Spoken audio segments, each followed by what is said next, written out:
Welcome to your Flame Fundamentals training. Now that you've edited your sources into a sequence, let's spend a bit of time refining the edit.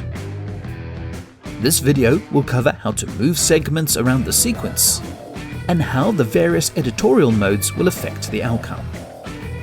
These editorial behaviors will match what you've seen in drag and drop editing. When it comes to moving segments around the sequence, you can use any of the editorial modes located to the top right of the sequence. I typically use the Select mode because you won't accidentally trim, slip or slide the media as you move the segment. This is like the arrow or move tool in any software. You click the center of the segment and drag it around the sequence. As you move the segment, you get a track indication as well as a timecode or frame indication, depending whether you're viewing the timecode or frames.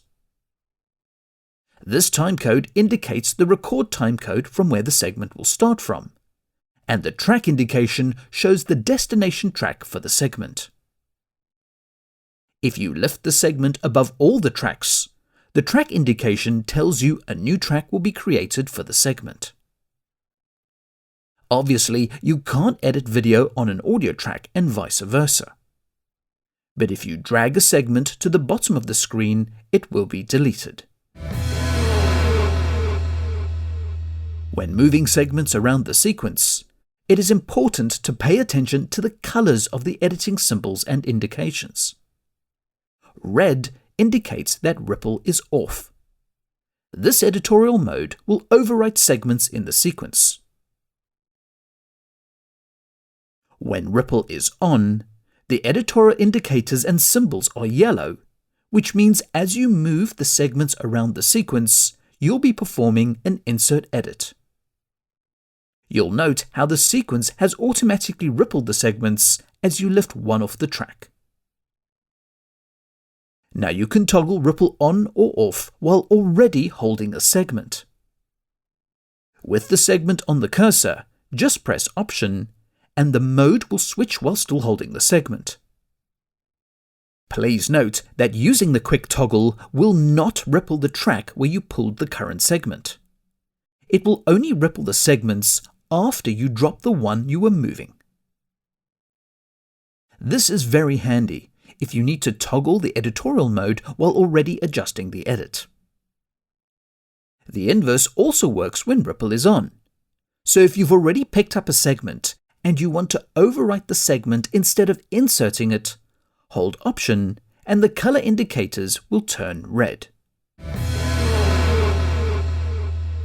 The final function to be aware of when moving segments is snapping. With Snap Off, you can move a segment with no constraints. It is totally unaware of the other elements in the sequence. If you want the segment to be more aware of its surroundings, turn Snap On.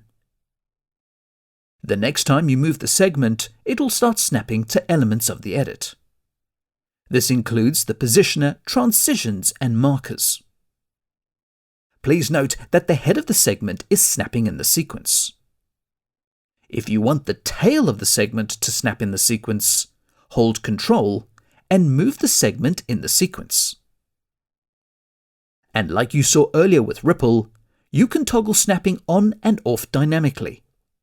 For example, if snap is off and you've already picked up a segment, you can hold Shift and snap the segment to any elements in the sequence.